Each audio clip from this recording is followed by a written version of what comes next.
సంవత్సరాల తరబడి government job కోసం వేచి చూస్తున్నారా? కేవలం 8 నెలల్లో మీ కల నెరవేర్చుకోండి. వెంటనే కింది నంబర్స్‌కి కాల్ చేయండి.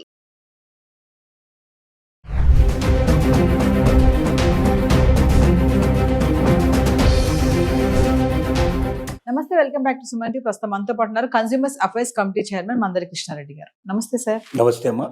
సార్, రీసెంట్గా అమెరికా వెళ్ళడానికి పేరెంట్స్ ముఖ్యంగా చూసుకుంటే, మామూలుగా అమెరికా వెళ్ళడానికి చాలా ఇష్టం ఉంటారు. పిల్లల్ని చూడడానికి వెళ్ళొచ్చు, మనవల్ని కానీ అక్కడ స్పెండ్ చేయాలనుకుంటారు. మరీ ముఖ్యంగా అక్కడ ఉండాలి, ఆ క్లైమేట్ కానీ అంత ఇష్టపడతారు కదా. కానీ ఏంటంటే ఇప్పుడు పేరెంట్స్ లాంగ్ డిస్టెన్స్లో లాంగ్ పీరియడ్ వెళ్ళాలనుకున్న వాళ్ళు వెళ్ళడానికి ఇష్టపడట్లేదు, అక్కడ ఉండడానికి కూడా ఇష్టపడట్లేదు. ఎందుకంటారు? రీజన్ ఏంటంటారు? చాలా కారణాలు ఉన్నాయి దీంట్లో. మొదటిసారి వెళ్ళడానికి చాలామంది ఇష్టపడతారు, కొద్ది రోజులు అక్కడ ఉండడానికి ఇష్టపడతారు. అంటే షార్ట్ టైంలో వెళ్ళిన వాళ్ళు, ఒక 10 రోజులు 15 రోజులు నెల రోజులు ఉండేటువంటి వాళ్ళు చాలా సంతోషపడతారు. ఎందుకంటే భారతదేశానికి అమెరికాకు మధ్యలో చాలా వ్యత్యాసం ఉంది. అక్కడ రోడ్లు కానీ, అక్కడ వాతావరణం కానీ, అంటే రోడ్లు చాలా నీట్గా ఉంటాయి. అసలు ఎక్కడ చెత్త చెదారం అనేది ఎక్కడ కనబడదు మనకు. అన్ని ఆటోమేషన్స్ ద్వారా ఎప్పటికప్పుడు క్లీన్ చేసేస్తారు. కాబట్టి అది మనకి ఎక్కడ కూడా చిన్న చెత్త కానీ, అసలు మన దగ్గర కనబడేటువంటి కంపు కానీ, లేకపోతే క్లీన్ చేయకపోవడం కానీ, ఎక్కడికెక్కడ పెంట కుప్పలు మున్సిపల్ సంబంధించినటువంటి కనబడటం కానీ, ఇలాంటి దృశ్యాలు మనకు అమెరికాలో ఎక్కడ గాలించి చూసినా కనబడవు. అది నెంబర్ 1. నెంబర్ 2 ఏమిటంటే అసలు ఇలాగా ట్రాఫిక్ జాములు అవ్వడం కానీ, ఎక్కడ పడితే అక్కడ గంటల తరబడి వెయిట్ చేయాల్సిన పరిస్థితి కానీ ఇలాంటివి కానీ ఉండవు. ఎందుకంటే అక్కడ ట్రాఫిక్ నియంత్రణ చాలా గొప్పగా జరుగుతుంది. ఎవ్వరు కూడా ట్రాఫిక్ వయలేషన్స్ ఉండవు. కాబట్టి ఎంత వేగంతో వెళ్ళాలి అంటే అంత వేగంతో వెళతాయి. అక్కడ కొన్ని తక్కువ వేగంతో వెళ్ళాలి ఉంటాయి, కొన్ని ఎక్కువ వేగంతో వెళ్ళాలి ఉంటాయి. ఆ ఎక్కువ వేగంతో వెళ్ళకపోయినా కూడా ఫైన్ వేస్తారు. ఎందుకంటే మరి వెనక వాళ్ళకి ఇబ్బంది కలగకూడదు కదా. ఆ వేగంతో వెళ్ళినప్పుడు మాత్రమే నియంత్రణ కరెక్ట్గా టైంలో రీచ్ అవ్వడం జరుగుతుంది. ఇలాంటివన్నీ ఉంటాయి. తర్వాత గొప్ప గొప్ప దృశ్యాలు, మంచి మంచి స్టూడియోస్, మంచి మంచి పార్క్స్, మంచి మంచి అమ్యూజ్మెంట్ పార్క్స్ లాంటివి, తర్వాత అనేక రకాలైనటువంటి మ్యూజియంస్ చూడడానికి అవకాశం ఉంటుంది. అంటే భారతదేశంలో చూడడానికి వీలైనటువంటివి అనేక మనకు అక్కడ చూడేస్తున్న అవకాశాలు ఉంటాయి. కాబట్టి ఆ దేశం మీద చాలా ఆసక్తి ఉంటుంది. అమెరికా అంటే ప్రపంచంలోనే గొప్ప దేశం అనేటువంటి భావన ఉంది. ఎత్తైన బిల్డింగ్స్ 50 నుంచి 100 ఫ్లోర్లు ఉండేటువంటివి మీకు చాలా అవలీలకు కనబడతాయి. లిఫ్ట్లో ఎక్కితే ఆశ్చర్యపోతాం. ఏంటంటే 100వ ఫ్లోర్ వెళ్ళాలంటే కింద ఇట్లా నొక్కంగానే 100వ ఫ్లోరు మనకు 1 నిమిషం నుంచి 1.5 మినిట్లో 100వ ఫ్లోర్కి వెళ్ళిపోతాం. అంటే 1 or 2 మినిట్స్లో మనం 100వ ఫ్లోర్కి వెళ్ళిపోతాం. మన దగ్గర ఉన్న లిఫ్ట్ నొక్కితే 2వ ఫ్లోర్కి వెళ్ళడానికి చాలా టైం తీసుకుంటుంది. మనకు 3వ ఫ్లోర్ 5వ ఫ్లోర్ ఎక్కడానికి మనకు టైం తీసుకుంటుంది. అంత ఫాస్టెస్ట్ టెక్నాలజీ ఉంటుంది. కాబట్టి అది కూడా మనకు చాలా ఆనందాన్ని కలిగిస్తుంది, ఆశ్చర్యం కలిగిస్తుంది. అమ్మో 100 ఫ్లోర్లు కదా, ఎక్కడానికి ఎంత టైం పడుతుంది అనుకుంటాం మనం. కానీ 2 నిమిషాల్లో మనం అక్కడ ఉండిపోతాం. ఇట్లాంటి ఆశ్చర్యకరమైన విషయాలు చాలా ఉంటాయి. కాబట్టి అసలు పార్కులు కూడా చాలా అందంగా ఉంటాయి. అది పార్కులో మనం ఏది కోరుకుంటాం అని కోరుకున్నవన్నీ దాదాపుగా అక్కడ దొరుకుతాయి. మనకు హోటల్స్కి పెడితే పరిస్థితి అట్లా ఉంటుంది. ఇలాగా ప్రతి చోట కూడా ఇంకోటి సిస్టమేటిక్గా ఎక్కడికైనా క్యూ సిస్టమ్, ఎక్కడ ఒకరి మీద ఒకటి పడటం ఉండదు, అరుపులు కేకలు ఉండవు.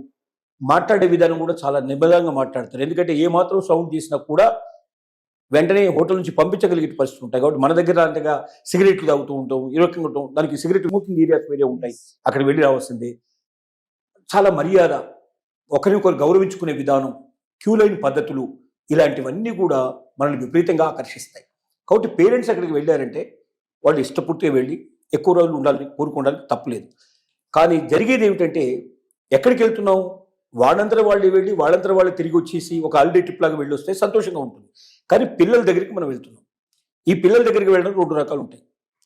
కొద్దిమంది పిల్లలు మాత్రమే తాము అమెరికాలో స్థిరపడ్డ తర్వాత తమ పేరెంట్స్ కూడా వచ్చి చూడాలి అని కోరికతో వాళ్ళని ఆహ్వానించే వాళ్ళు ఉంటారు. కానీ 90% పేరెంట్స్ పిల్లలు ఇన్వైట్ చేసేది ఎప్పుడంటే ప్రెగ్నెన్సీ వచ్చినప్పుడు, కూతురుకు కానీ కోడలికి కానీ ప్రెగ్నెన్సీ వచ్చినప్పుడు ప్రెగ్నెన్సీలో సహాయం చేయమని చెప్పి పిలుస్తారు. ఓకే. కారణం ఏమిటి దానికంటే అక్కడ ఎవరైనా అసిస్టెంట్ పెట్టుకోవాలంటే, ఎవరైనా పని మనిషిని పెట్టుకోవాలంటే, లేదా సహాయకరం ఎవరిని పెట్టుకోవాలంటే ఒక మనిషి జీతానికి సరిపోయేంత డబ్బులు అక్కడ ఇవ్వాల్సిన పరిస్థితి ఏర్పడుతుంది. అక్కడ సర్వెంట్ మేట్స్ కూడా వాళ్ళు కార్లలో వస్తారు, రిచ్గా ఉంటారు. వాళ్ళు రాగానే వాళ్ళకి వీళ్ళు విష్ చేయాలి, వీళ్ళు గుడ్ మార్నింగ్ చెప్పాలి, లోపల తీసుకెళ్ళాలి, వాళ్ళకి టీ ఇవ్వాలి, బ్రేక్ఫాస్ట్ ఇవ్వాలి, ఇలాంటివన్నీ ఉంటాయి. సో దీంతో ఏమవుతుందంటే భారతీయులు ఒకసారి అక్కడికి వెళ్ళేదే డబ్బు కోసం వెళ్తున్నారు. ఎంత ఎక్కువైతే అంత మిగిల్చుకొని దాన్ని మన దేశానికి పంపించుకొని అక్కడ ఆస్తులు కూడా పెట్టుకొని తర్వాత వెళ్ళి మనం సెటిల్ అవ్వద ఉద్దేశమే ఎక్కువ మందికి ఉంటుంది. ఈవెన్ గ్రీన్ కార్డ్ హోల్డర్స్ కూడా నేను 100% ఇక్కడే ఉంటామని ఎవరు అనుకోరు. మన డెస్టినీ ఆల్రెడీ మళ్ళీ ఇండియానే అనేటువంటి ఉద్దేశంతో ఎక్కువ మంది ఉంటారు. కాబట్టి డబ్బు ఎక్కువ ఖర్చు పెట్టడానికి ఇష్టపడరు. కాబట్టి వెంటనే వాళ్ళకి తోచేది ఏమిటంటే అత్తామామలు లేదా అమ్మా నాన్నలు వీళ్ళు ఎవరో ఒకరు ఖాళీగా దొరికే అవకాశాలు ఉంటాయి. వెంటనే ఒక టికెట్ అరేంజ్ చేసేస్తే మన వాళ్ళు వెళ్ళిపోతారు. అంటే ఒక సహాయకురాలను 6 నెలలు పెట్టుకోవాలంటే సుమారుగా వాళ్ళకి 6 లక్షల రూపాయలు ఖర్చు అవుతుంది. అదే మన ఇండియా నుంచి ఒక వెళ్తే ఓ 50,000 లక్ష రూపాయల లోపల వాళ్ళకి అయిపోతుంది. భోజనం ఎట్లాగో వాళ్ళతో పాటు చేస్తారు. ఏదైనా అది ఇది చూపించిన అయ్యేటువంటి ఖర్చు అంతా కలుపుకుంటే అంటే మనం పని వాళ్ళకి ఇచ్చేటువంటి దాంట్లో ఒక 10% 15% ఖర్చు పెడితే మనకు వాళ్ళకన్నా ఎక్కువ నమ్మకంగా 24 గంటలు ఇంట్లో ఉండి ఒక లేబర్ లాగా పనిచేయడానికి మనకి 2 వ్యక్తులు దొరుకుతున్నారు. 24 hours సర్వీస్ ఈ ఉద్దేశంతో ఎక్కువ మంది పిలుస్తారు. దీన్ని చెప్పాలంటే పచ్చిగా చెప్పాలంటే పరిస్థితి. కాకపోతే ప్రేమలు, అభిమానాలు, ఆలోచనలు ఇవన్నీ చాలా ఉంటాయి అనుకోండి. కానీ మన వాళ్ళు కూడా ఎందుకు వెళ్తారంటే మొట్టమొదటిసారి వెళ్ళేటువంటి వాళ్ళు ఆ ప్రేమతో వెళ్తారు. నా కూతురు ప్రెగ్నెంట్ అయింది, నా కోడలు ప్రెగ్నెంట్ అయింది, నేను నా మనవరాలను చూసుకోవాలి, మనవడిని చూసుకోవాలన్న ఆతృతతో మనం అక్కడికి వెళ్తాం. వెళ్ళిన తర్వాత జరిగేది మొట్టమొదటి ఏంటంటే అసలు వీక్లీ ఆఫ్స్ ఉండవు. సహజంగా ఈవెన్ ప్రెగ్నెంట్ లేడీస్ కూడా ఒక 2 నెలల ముందు, 1 నెల ముందు సెలవు పెడతారు కదా. మిగతా టైంలో అంతా కూడా వాళ్ళు వర్క్ చేస్తూనే ఉంటారు. ఇద్దరు ఆఫీస్కి వెళ్ళిపోతే 5 రోజుల పాటు వీళ్ళు ఒంటరిగా ఉండాలి ఆ ఇంట్లో. అసలు బయటికి వెళ్తే మాట్లాడితే వీళ్ళ మాటలు ఎవరికి అంటే ఇక్కడ భాష ప్రాబ్లం చాలా ఎక్కువ ఉంటుంది. ఏదైనా దూరం వెళ్ళాలంటే అడ్రస్ తప్పిపోతాం అనే భయం ఉంటుంది. సహజంగా వీళ్ళు చొరవ తీసుకొని దూరం వెళ్ళరు. మనలాగా బయటకు వచ్చి పక్క వాళ్ళు ఈ పక్క వాళ్ళు మాట్లాడేటువంటి పరిస్థితులు అక్కడ ఉండవు. పక్కింటి వాళ్లకు మన ఇంట్లో ఒకవేళ టీవీ శబ్దం ఎక్కువ వచ్చినా వాడు వెంటనే కేసు పెడతాడు, న్యూసెన్స్ కేసు పెడతాడు. పిల్లల అరుపులు బాగా వినబడ్డా కేసు పెట్టేస్తారు. కాబట్టి ఎవడి డోర్ వాడు క్లోజ్ చేసుకొని ఇంట్లో ఉంటాడు. పక్కింటి వాళ్ళు కూడా మాట్లాడేవాళ్ళు దొరకరు, పక్కకు వెళితే ఎవరు ఉండరు. ఇక ఎవడు మాట్లాడకుండా మన వాళ్ళు బతకడం చాలా కష్టం. మన వాళ్ళు మాట్లాడడానికే పుట్టారు.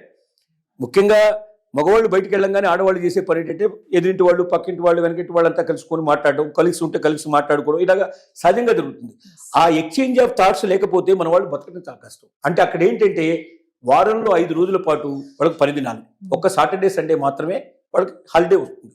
ఆ హాలిడే రోజున ఏదైనా వీళ్ళని తీసుకెళ్తే ఒక సినిమాకో లేకపోతే ఏదైనా ఒక పార్క్కో లేదా ఇంకేదైనా తీసుకొచ్చే అవకాశాలు ఉంటాయి. మిగతా రోజుల్లో వాళ్ళతో కాస్త గడిపే అవకాశాలు ఉంటాయి. కానీ 5 రోజుల పాటు వీళ్ళు ఇంట్లో బంధించినట్టుగా బతకాలి. ఒక రకంగా చెప్పాలంటే ఖైదీల్లాగా బతకాలి. ఇది చాలా మందికి ఇష్టం ఉండదు.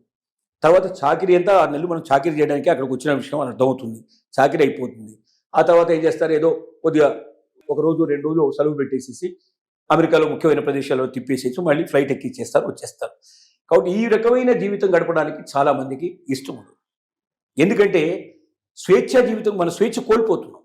ఏం చేసావు అమెరికా పోయి అంటే ఇంట్లోనే గడిపానని, ఇంట్లో ఇల్లు వదిలిపెట్టి బయటకు పోవడానికి లేదు. వారం రోజులకి 5 రోజులు నేను ఇంట్లోనే గడిపానంటే అసలు మన వాళ్ళని గడపాలంటే 5 రోజుల పాటు ఇంట్లో ఎవరు బిక్కచచ్చి ఒక్కరే ఉండి కూర్చోనంటే మాట్లాడడానికి మనుషులు లేకుండా రాత్రి ఎప్పుడూ వస్తారు. వాళ్ళు వచ్చేవరకు చాలా లేట్ అవుతుంది. ఎందుకంటే ఒక్కొక్క నగరాన్ని 100 కిలోమీటర్లు 200 కిలోమీటర్లు ఎక్కడో వాళ్ళ ఉద్యోగాలు ఉంటాయి. కార్ డ్రైవ్ చేసుకుని పోవాల్సిన పరిస్థితి ఏర్పడుతుంది. కార్ డ్రైవ్లోనే 1 గంట నుంచి 2 గంటలు 3 గంటలు టైం దొరుకుతుంది. మళ్ళీ తిరిగి రావడానికి అంత టైం పడుతుంది. బాగా అలసిపోయి వస్తారు. ఎందుకంటే అక్కడ సిన్సియర్గా పనిచేస్తారు. మనలాగా పని దొంగలు ఎక్కువ ఉండరు అక్కడ. ఉంటే వాళ్ళని పని చేయనివ్వరు. పని దొంగలు ఎక్కువ రోజులు ఉండలేరు అక్కడ. కాబట్టి అందరూ సిన్సియర్గా పనిచేస్తారు, హానెస్ట్గా పనిచేస్తారు. అంత కష్టపడి వచ్చి వాళ్ళు 5 రోజుల పాటు గుడ్డి చాకరీ చేస్తారు. ఒక రకంగా చెప్పాలంటే ఒక సామెత ప్రకారంగా 5 రోజులు గాడిదలాగా పనిచేస్తారు, 2 రోజులు గుర్రంలాగా సుఖపడతారు. ఆ 2 days వాళ్ళు ఏంటంటే ఎక్కడైనా వీకెండ్స్లో సముద్రం ఒడ్డుకు వెళ్ళడం, అక్కడ రెస్ట్ తీసుకోవడం, మంచి ప్లేస్లోకి వెళ్ళడం బాగా ఉంటారు. కానీ ఈ నలుగురు కలిసి వెళ్ళాలంటే అయ్యే ఖర్చు మోపిడవుతుంది. వీళ్ళని ఎందుకు పిలిచారు? డబ్బులు మిగిల్చుకోవడానికి పిలిచారు. ఒక రకంగా చెప్పాలంటే పనివాళ్ళని పెట్టాలంటే అక్కడ పనివాళ్ళు దొరకరని కాదు, బ్రహ్మాండంగా చూసుకునే వాళ్ళు దొరుకుతారు, అంతే హానెస్ట్గా దొరుకుతారు. దొంగతనాలు అట్లాంటివి ఏం జరగవు. ఎవరినైనా పిలిచి ఉండొచ్చు. కానీ తన జీతం దాదాపు సగం జీతం పోగొట్టుకోవాలి, లేదా ఇద్దరు వర్క్ చేస్తే అందులో ఒకరి జీతం పోగొట్టుకున్న పరిస్థితి ఏర్పడుతుంది. అంత డబ్బిచ్చి వీళ్ళు 5-6 నెలలు వీళ్ళని పోషించడం కష్టం అనే ఉద్దేశంతో వీళ్ళని తీసుకెళ్తారు. వీళ్ళ పర్పస్ ఏదైనప్పుడు వీళ్ళ ఖర్చు ఎక్కువ పెట్టడం. ఖర్చు పెట్టినప్పుడు ఏమవుతుంది, వీళ్ళు ఖైదీలాగా బతకాల్సి వస్తుంది. అందువల్ల ఎక్కువ మంది దానికి ఇష్టపడరు. కాబట్టి మీరు ఎంత దానికి పోతున్నారు, వారం రోజులు 10 రోజులు 15 రోజులు పిక్నిక్ దాకా వెళ్ళి వచ్చేటైతే అమెరికా చాలా గొప్పగా ఉంటుంది. ఎన్నిసార్లు వెళ్ళినా మళ్ళీ వెళ్ళాలనిపిస్తుంది. కానీ వాళ్ళ అవసరాలకు మాత్రమే పిలిచినప్పుడు మాత్రం అక్కడ వెళ్ళేవాళ్ళు 190 మంది ఈ రకమైన సఫర్ అయిన వాళ్ళు ఉన్నారు. రెండోసారి పిలిస్తే మేము రామని చెప్పిన వాళ్ళు చాలా మంది ఉన్నారు. వెళ్ళలేరు. అంటే వెళితే అక్కడ జరిగేది ఏమిటో తెలుసు కాబట్టి.